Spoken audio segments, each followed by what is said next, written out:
Diyan siya matulog. Yan. Lagi na lang nakanganga ito. At maingay. Ang pangalan niya ay si Baldog. Ay Baldog.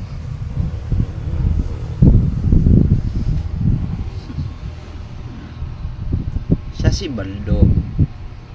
Ang batang laging mukhang tulog.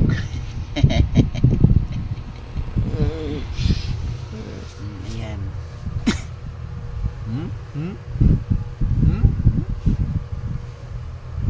Ang batang hindi nakakatulog pag hindi nakasiksik sa dada niya. Diyos.